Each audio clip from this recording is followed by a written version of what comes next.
Junior Motorsports still trying to acquire a charter to get up to the Cup Series in 2024. Justin Marks calls out a bunch of drivers, including Christopher Bell, and talks about the memes as well. And Mark Trick Jr. had some pretty fiery and bad radio communication with his crew chief, James Small, after the Cup race at Richmond. What's going on, guys? It's Daniel, and welcome back to our video. We got a ton of NASCAR and other motorsports stories discussed here today on the channel. Let's go ahead and just jump straight into those really quickly. We're going to go ahead by starting talking about Speedy Cash, as it was announced yesterday that Speedy Cash will sponsor Todd Gillen for 6 races in 2023, including this upcoming weekend at Bristol Dirt. Speedy Cash has been a loyal sponsor for Forever Motorsports, I believe, since 2018 or 2019. So good to see that they're continuing their partnership with them. Of course, they sponsored Zane Smith already this year. They sponsored him in the truck race at Texas Motor Speedway. So good to see they're continuing their partnership with Forever Motorsports this season in the Cup Series. And now we're going to jump on to the next story of today's episode, as we are talking about Goodyear. As it was announced yesterday that Goodyear will run a limited edition sidewall tire at Darlington Raceway. This is to commemorate their 125th anniversary. Goodyear has been around for 125 years, and I love the sidewall they're going to be running at Darlington for the throwback weekend, which is about a month and a half away from now. So good to see that for sure, and I love the sidewall that they are running at Bristol Dirt. I really love it.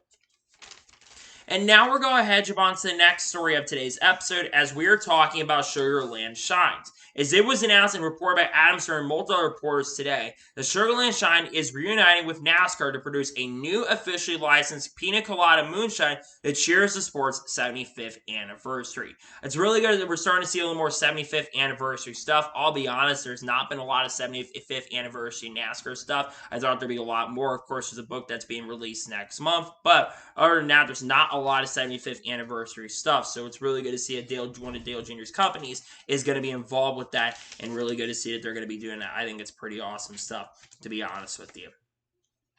And now we're going to jump on to the next story of today's episode, as we are talking about Austin Cindric. As it was announced yesterday that Austin Cindric's 2022 Daytona 500 car is the 19th and final car that's going to be featured on Glory Road. It's really awesome to see that they're doing this. They're putting Austin Cindric's 2022 Daytona 500 winning car on Glory Road. Of course, Austin Cindric's first career win and the first win for the next gen era, points paying wise. So I think that's really cool. I love that they're doing that, and I think it's fun to see that they're putting that up there. I think it's pretty exciting stuff.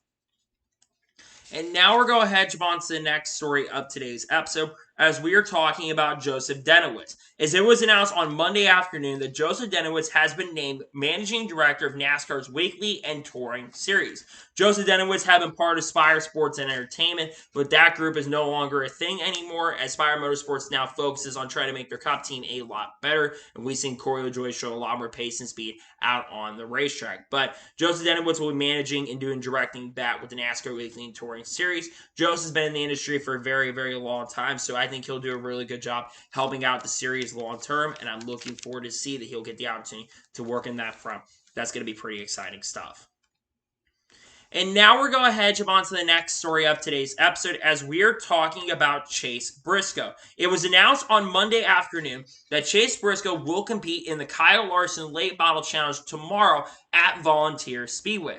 Chase Briscoe joins Kyle Larson and Kyle Busch in the Kyle Larson Late Model Challenge. Kyle Larson has said he wants to eventually make the Kyle Larson Late Model Challenge at Volunteer Speedway, basically the new version of the prelude to the dream. And bringing in Chase Briscoe is really going to help that. Now, Chase Briscoe, from what I understand, does not have a lot of late model experience, dirt late model experience. He does a lot more sprint car experience, but not a lot of dirt late model experience. So this is really going to be interesting to see how he's going to perform. We'll see what happens. I think Jonathan Davenport's going to be in that event. I think he's going to be one to watch, but we'll see what happens going forward. We'll see how Chase Briscoe can do in this event, because if he can do good, it'd be really fun to see him contend. And now we're going to jump on to the next story of today's episode, as we are talking about Josh Berry. Now, Joseph Wrigley does all his facts basically after every NASCAR Cup Series race, or every race in general. And he reports that Josh Berry is the first driver to finish in the top 2 in the first 6 starts on a non-super speedway since Casey Kane in the Cup Series in 2004. Josh Berry, of course, coming off a very strong second-place finish at Richmond. Every single week that Josh Berry's been in that 9 car, I feel like he's gotten better. And while he wasn't going to finish second on pure speed and got up there because of strategy, Josh Berry held his own and finished second and did a really good job and stayed up front. and to finish runner-up and only like his 6th career start, I think is phenomenal and absolutely awesome. So to see him become the first driver since Casey Kane to finish in the top 2 in the first 6 Cup starts is really impressive. So congratulations to Josh Berry on getting that feat, and it's pretty good to see that he was able to do that. And now we're going ahead to on to the next story of today's episode, as we are talking about Tanner Carrick. As it was announced on Monday morning that Tanner Carrick will drive the 30 for On Point Motorsports this weekend at Bristol Dirt. Tanner Carrick has competed in a lot of dirt racing events. He's competed in the Chili Bowl, among other major racing events in his career. This is a pretty good driver to pick up, in my opinion. This guy has a lot of talent and has shown it over the years, and I think he will absolutely be a contender for at least a decent finish if he can make the field, because there are a couple of drivers that will go home after this weekend. But still, I'm glad to see he's getting the opportunity and getting the shot. I think the goal is a top 25 in his debut. That'd be pretty good run. There's a lot of competitive trucks running this event, and we'll see what Tanner Carrick can do. And hopefully he'll have a good run, though, this weekend at Bristol Dirt. It'd be really good for the sport if he's able to be very competitive. And now we're going ahead to jump on to the next story of today's episode, as we are talking about Chase Briscoe.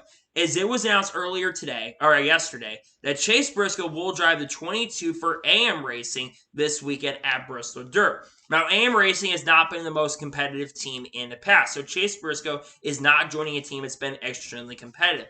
That being said, if anyone can make the trucks at AM Racing competitive, I think it's going to be Chase Briscoe, because Chase Briscoe has a lot of dirt racing experience and has been extremely competitive on dirt. And I think he will be an absolute contender not only for the Cup race, but I think also for this race as well. I think he'll be one of the favorites to win the event. Like I said, I know AM Racing struggled at points this year, because I think they've been more focused on their Xfinity Series program than anything else, and they've had some good runs in Xfinity this year with Brett Moffitt. But I think that you're going to see him have a really strong run with AM Racing, and I think he will be somewhat of a contender. He's going to join Joey Logano and William Byron in that race. There could be another driver that's running. We don't know about the 20 chart for Young's Motorsports yet. We'll see who ends up running that event, but it's pretty good to see that Chase Briscoe is back running with AM Racing, and we'll see what he does with that team this weekend. And now we're going ahead to jump on to the next story of today's episode, as we are talking about Bruce Mosley. As reported by Motorsports.com on Monday, that Bruce Mosley, after only joining 2 months ago, is no longer with Legacy Motor Club, according to sources that have told Motorsport.com. Now, Bruce Mosley only joined 2 months ago, has had a lot of representation in NASCAR with the research and development side of things, have been working with RFK Racing and also Chip Ganassi Racing. But after only 2 months of being a Legacy Motor Club and not being able to find funding or sponsorship, it seems like there's been some trouble paradise with that team. And you look at the team in general, Legacy Motor Club this year. Legacy Motor Club has been off to a very horrendous start to the season.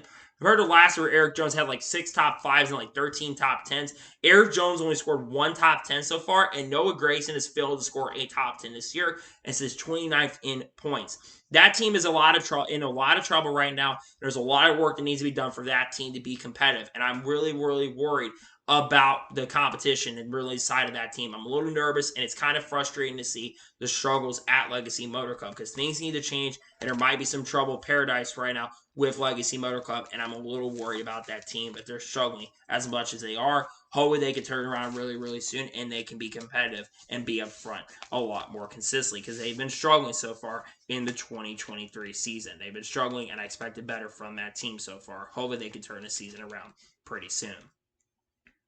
And now we're going ahead to jump on to the next story of today's episode, as we are talking about FRS Racing. As it was reported, and basically from the AMA that Colin Fern did on Reddit, FRS Racing is planning to run 10 to 12 races in 2023, and the goal is to have 4 to 5 different drivers potentially in that car this year. They actually did attempt to make their debut at Richmond with Kyle Weatherman, but due to the weather, they were not able to make this show.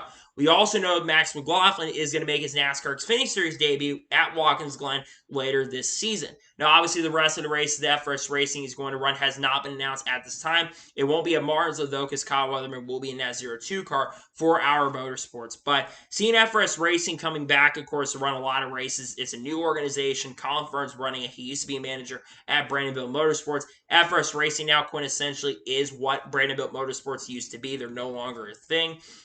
We'll have to wait and see what other drivers they decide to go with. I hope Kyle Weatherman gets another shot because the guy deserves another great opportunity. He didn't get a really good chance to showcase his talent with this team, so hopefully we'll see this team come back soon. And I'm glad they're going to run quite a few races this season because they deserve a shot to run a lot this year, and hopefully they can do a really good job this season because it'd be really good for the sport if they were competitive.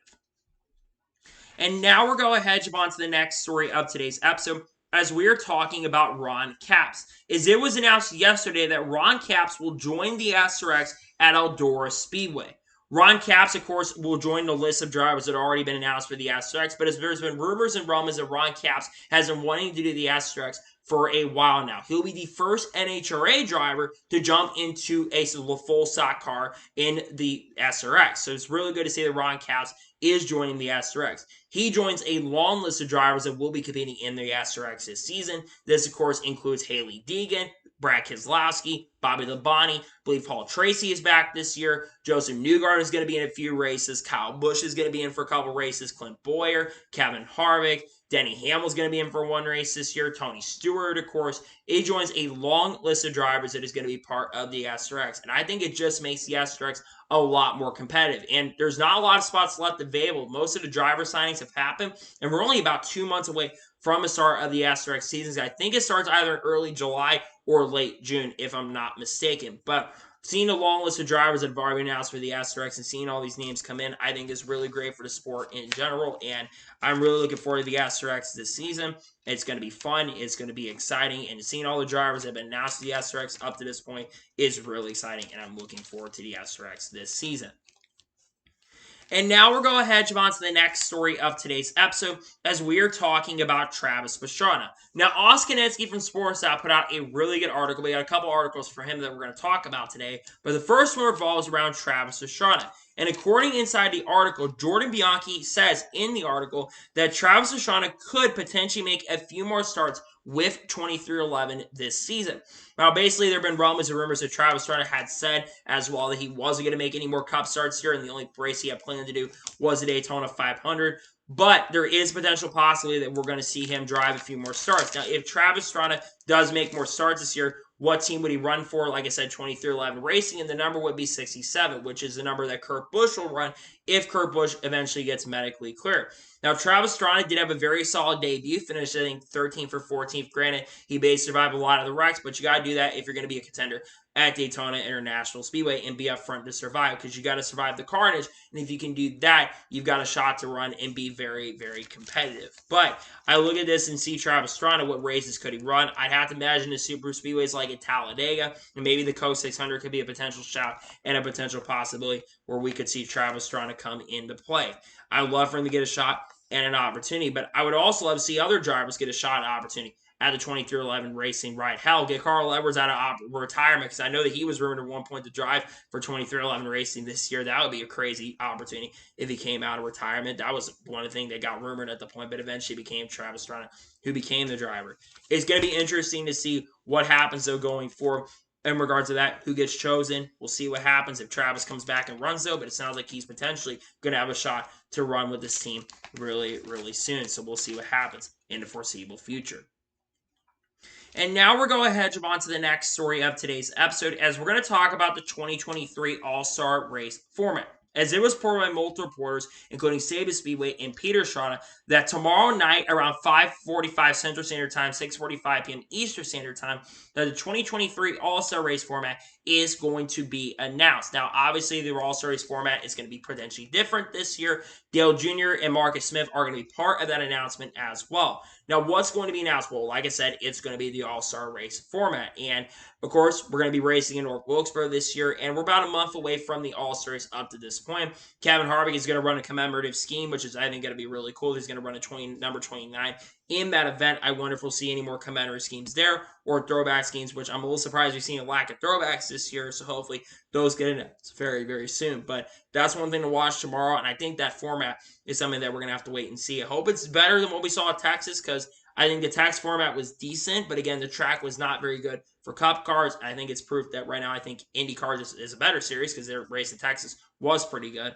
But when I look at the All-Star format, I think it's going to be very interesting to see what they decide to do there. So I'm excited to see what they decide to do, and I'm looking forward to see when they will announce that format. It will be announced tomorrow.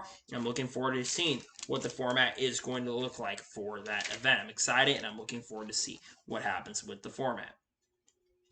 And now we're going ahead and jump on to the next story of today's episode as we're talking about the TV ratings from this past weekend. Now, Adam Stern put out all the ratings, not just for NASCAR, but for IndyCar and for Formula One as well. So, according to Adam Stern, FS1 got a 1.3 rating and 2.303 million viewers at Richmond. Now, last year the race got 3.9 million viewers on Fox, but remember, this race is on FS1 and this was not on Fox. And 2.3 million for a cup race on FS1 is not bad, all things considered. For IndyCar, NBC got 830,000 viewers at Texas. That is down from 954,000. That is a pretty big drop from last year. And again, I think a lot of that is due to the lack of promotion for the series right now. And again, they just don't promote. There's 4 weeks ago, and people even forgot what happened to St. Petersburg. The schedule needs to be a little more closer together, and a lot of lack of promotion from the series as well. Though they do have that 100 days of Indy that's coming very, very soon. The lack of promotion, I think, has hurt IndyCar.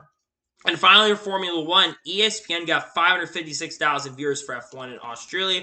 That is down from 568,000 viewers from last year. That is about a 12 to 13,000 view drop. However, you look at the 18 to 49 demographic, and nearly 55 to 60%, I think, was in that demographic. And I believe NASCAR in that demographic as well. And I think a lot less people watching near the end because the ending of the race was so late at night, and basically the race ended almost at 2, past like 2 in the morning, I think.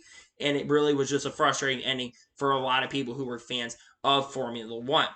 I will say this with TV ratings, though, why are TV ratings dropping altogether for all the series? I also think less people are watching television. People are watching legal streams and less people are watching TV. For NASCAR, the Chase Elliott effect, but I also think when it comes to NASCAR, they're going to have to basically get in some sort of streaming service if it's going to come into play. And I think that comes into play not just for NASCAR, but I also think that comes into play for IndyCar and also Formula One as well. You got to promote your series, you got to use your social media presence, but you also got to find a way to grow your series too. And I'm a little worried about the series going forward, especially on that front. So we'll see what happens when it comes to promotion going forward, and we'll see what happens. But hopefully they can do a better job promoting NASCAR and all these other forms of motorsports, because if they can do a good job promoting, the sport could be in a really good position in the foreseeable future. So we'll see what happens in regards to that. Hopefully we'll see some success though for all the series going forward, and we'll see if they can do a better job promoting the series.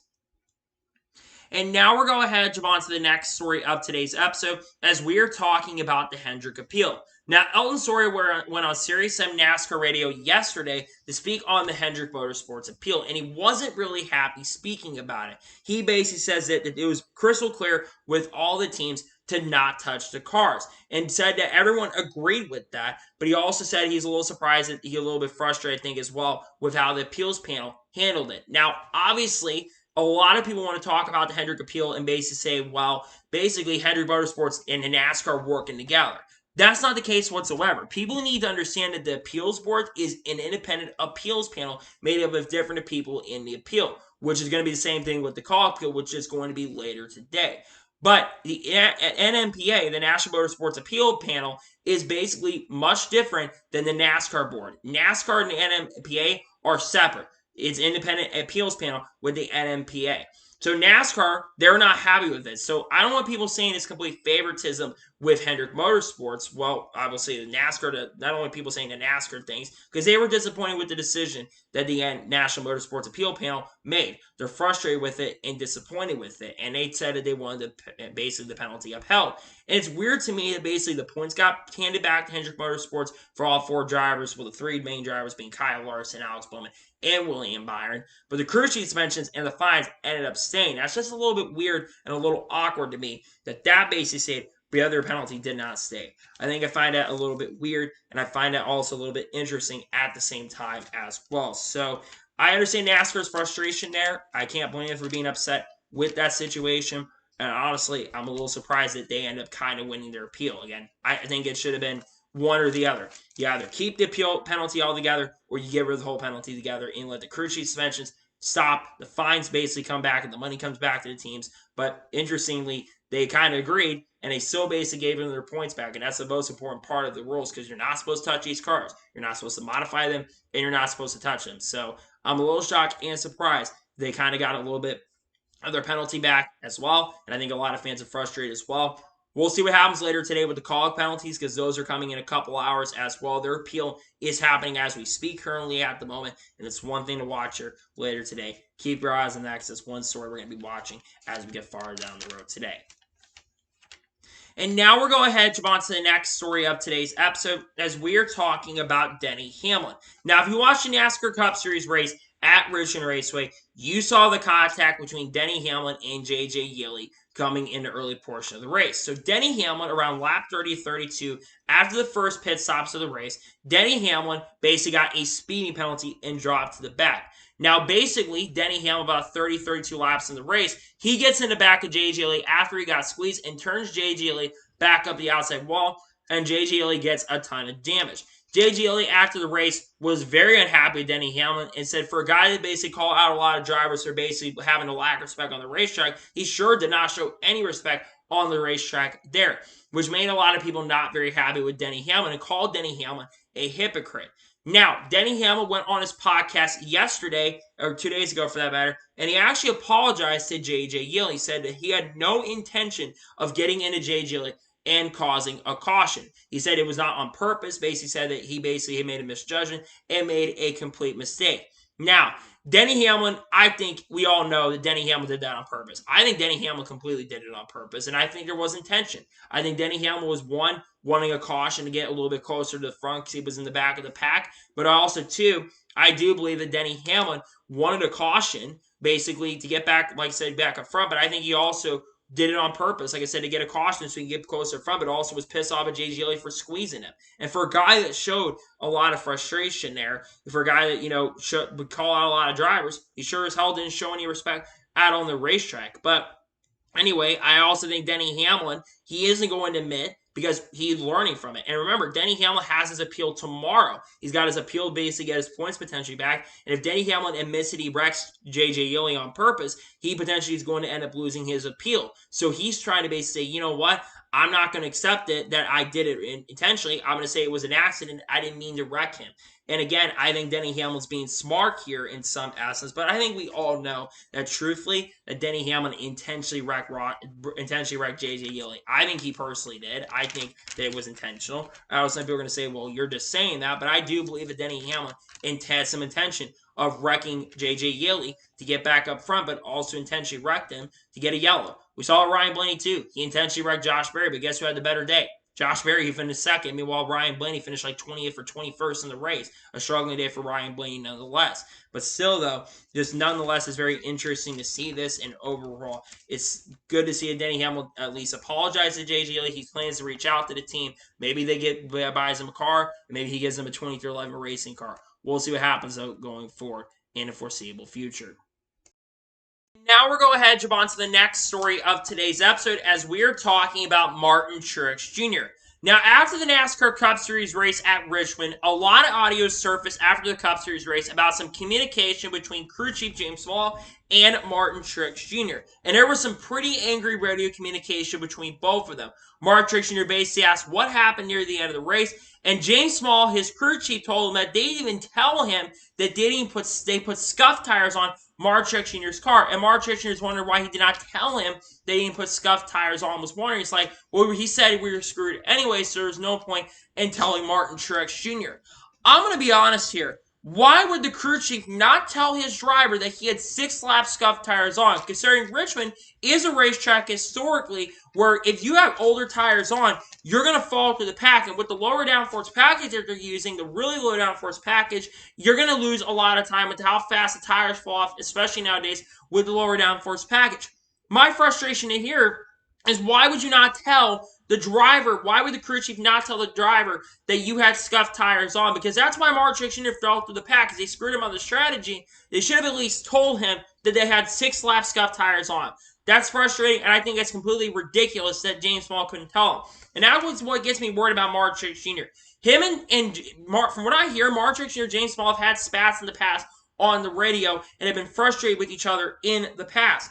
And that's what baffles me, is how do you not tell the driver that you're on scuffed tires? You should have at least told him, because in my opinion, this is going to hurt Martin Truex Jr.'s chances at making the playoffs this year. Mark Truex Jr. currently sits 9th in the points right now. And Mark Truex Jr., I'm looking at the standings, is only 40 points above the cutoff line. And if he cannot close out races and get finishes, he's not going to make the playoffs this year. He failed to make it last year, and Mark Truex Jr.'s performance this year is reflecting that. He only had one top 10 finish. He's finished in the top 20 in every race, but he's only had one top 10 finish in the first 7 races of the season. They got to turn the season around, and the crew chief spats and drivers getting mad at each other, that's not a good thing. Bad chemistry for the team. And it's just frustrating as a fan to watch, especially as a Mark Truex Jr. fan. It's frustrating to watch the crew chief make such a stupid and bold crap mistake and not even tell the driver that they're on scuffed tires. Bad, not good, and frustrating to see. And I'll be honest, I think Martin Truex Jr. is going to retire at the end of the year. I know that Martin has kind of said he hasn't decided. It might not decide until September, but honestly, I think Martin Truex Jr. is probably going to retire at the end of the year because he's getting to the point where it's getting frustrating, or a crew chief change needs to happen because this is unacceptable from both sides, and things need to change really, really quickly at the 19 team if they're going to make a playoffs this year, especially since now we've already had 6 winners in 2023. And now we're going ahead and jump on to the next major story in today's episode as we are talking about Justin Marks. Now, Justin Marks went on SiriusXM NASCAR radio yesterday and they spoke about a situation with Christopher Bell and Christopher Bell blaming Ross Chastain. For those of you who watched the NASCAR Cup Series race, you saw Christopher Bell get into William Byron. As Ross Chastain made a clean move to the bottom, Christopher Bell overreacted and got into William Byron. And instead of Christopher Bell initially taking responsibility for the wreck in the incident, Christopher Bell basically said and called Ross Chastain the wrecking ball and blamed Ross Chastain for the incident and for the crash. And that's where all the memes started, where on Twitter the last couple of days especially, there's been some pretty awesome and really, really cool memes that have come out. Justin Marks, though, when on SiriusXM NASCAR Radio, was a lot more serious, and he called out Christopher Bell on SiriusXM NASCAR Radio, basically saying they called out the driver, said that Ross Chastain should probably basically use it as a weapon and the intimidation factors. I think a lot of drivers are intimidated by Ross Chastain, but Justin Marks basically said that you basically should be careful what you say on a microphone, and basically said that it's just super lazy. If you haven't even looked at a replay and just start blaming another driver, that is just super lazy, calling out Christopher Bell there.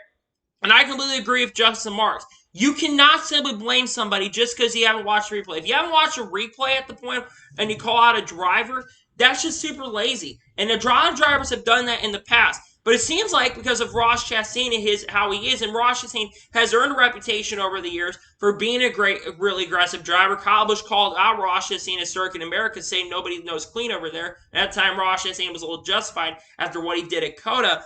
But we've seen a lot of drivers call out Ross Chastain in the past, including Denny Hamlin, but Ross Chastain's also kind of been frustrated about this scene. Drivers walk by me scared of me, but basically they won't say it to my face, but drivers are scared to walk by me, and they decide to say something when they don't say anything to me, and basically walk by me, they won't say anything. And I agree with Ross Chastain there as well. As much as Ross Chastain has earned a reputation, we can't blame Ross Chastain for everything. And I think it just shows the memes have been really, really great. I've seen some awesome memes on Twitter. But you can't just blame Ross Chastain for every incident out on the racetrack. It's frustrating to see people initially blame Ross Chastain for everything. And I agree with Justin Marks. We can't blame Ross Chastain for every incident out on the racetrack. It's just bad to do that, and you can't do that, in my honest opinion.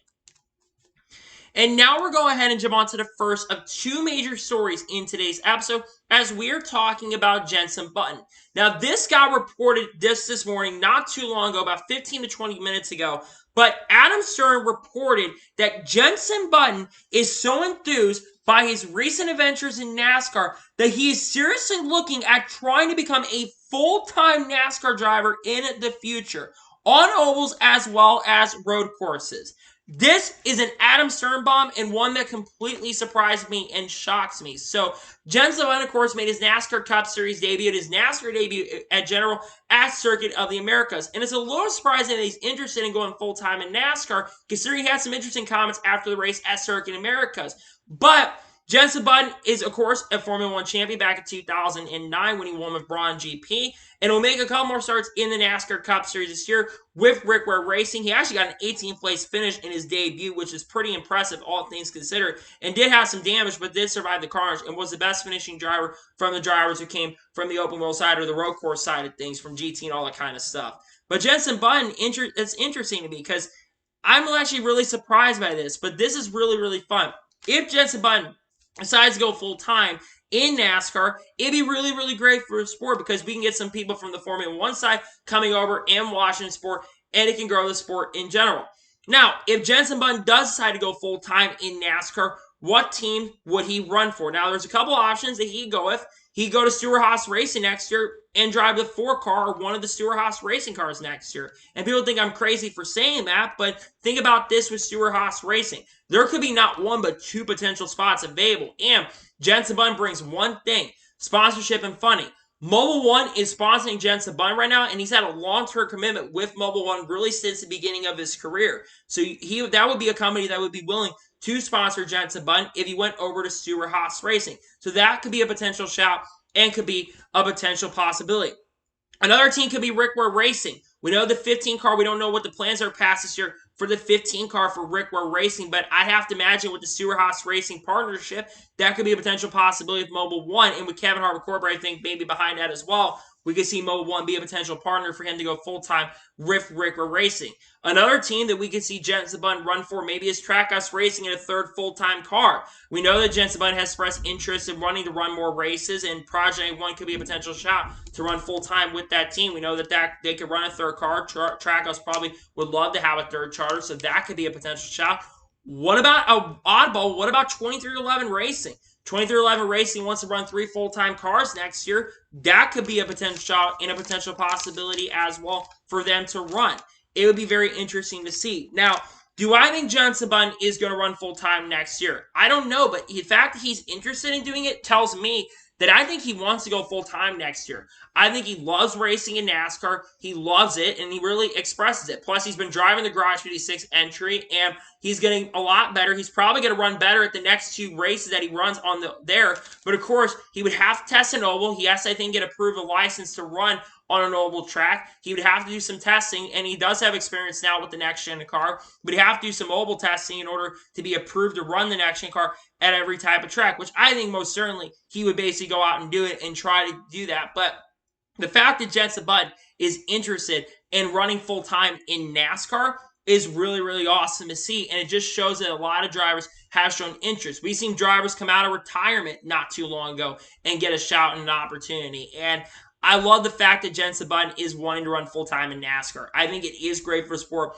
if he does decide to run full-time, and having a driver like Jenson Button, his caliber of a driver and what he's been able to accomplish in racing in general, I think he's got a shot to run really good Garage 56, but the caliber of a driver, Jenson Button, I think it'd be fascinating. I think it'd be incredible, and I hope he does run full-time in NASCAR next year. I hope he does. I think there's a chance he will, and I love the fact that he's interested in racing NASCAR on a full-time basis. We'll see what a team decides to run for, but nonetheless, I think it's great for the sport in general if he does run full-time, and if he does decide to run full-time next year, I'm looking forward to it. I think it's going to be really exciting, really fun nonetheless, and hopefully Jenson Button does decide to run full-time in NASCAR in 2024. It's a story to watch for sure going into the 2024 season. It could be a very big surprise if he does go full-time, but I think there's a chance he does go full-time in 2024. And now we're going ahead and jump on to the final major story of today's episode as we are talking about Junior Motorsports once again. Now, we have talked about Junior Motorsports a lot on this channel over the last couple months, and really for the last 2 or 3 years. And why we talk about Junior Motorsports a lot? Well, one big reason and one big reason only. Junior Motorsports has many times expressed interest in Dale Jr. and Kelly Earnhardt Miller, who run Junior Motorsports. They have shown and expressed a lot of interest in wanting to run in the NASCAR Cup Series, really since 2021. That goes back there when Josh Ray won at Martinsville. Dale Jr. expressed interest there. Now, obviously, Junior Motorsports has been held back on running in the Cup Series for one big reason and one big reason only. It's due to the charter prices. Well, Dale Jr. yesterday, or this past week for that matter, when he had the podcast with Chip Ganassi, and we'll talk about this a little bit then as well, but basically he says and gave an update on acquiring a charter. He says, we're trying to get a charter. We're trying to get people to come off the idea of what a charter is worth, and basically says that they are in fantasy land right now. Obviously, the charter prices have skyrocketed over the last few seasons, and you look at the charter prices. A few years ago, charters in the NASCAR Cup Series were probably worth about $20, maybe $10 million. About even a year or two ago, they were like worth $10 million. over the last year now, we've heard the numbers have gone up to about $30 million per charter. And with the TV money coming in, and with the idea of the upcoming TV deal, if you're going to jump up to the Cup Series, you need to make a decision to make that jump up, because we're getting to a point now where we're almost at a point where a TV deal is settled, and that's going to be announced in the coming months. We've heard that the TV partners could be NBC, could be Fox, could be Amazon. Those could be a potential possibility of partners that could come into play. Now, let's talk about how Junior Motorsports could also go get up to the Cup Series. I think Spire Motorsports is going to be the key team. If they're going to jump at the Cup, I think they get their charter from Spire Motorsports, and I'll explain. Spire Motorsports has two cars right now in the NASCAR Cup Series at the moment. They've got Corey LaJoie in the 7 and Ty Dillon in the 77. That 77 car, in my opinion, no disrespect to Ty Dillon or Spire Motorsports, but I think Spire Motorsports should focus on only having one entry. And I think they should give up the second charter and give it to Junior Motorsports. I think Spire Motorsports would benefit from it. I think they can put more stuff in the 7 car, and their performance would do better.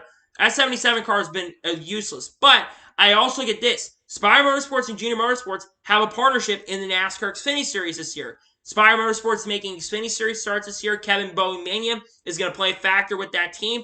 And Junior Motorsports is having a technical alliance with Spire. There, Spire is getting some stuff from Junior Motorsports. So that could be a huge factor in getting Junior Motorsports into the Cup Series as well. Now, if Junior Motorsports is a jump up to the Cup Series in 2024, what drivers could they go with?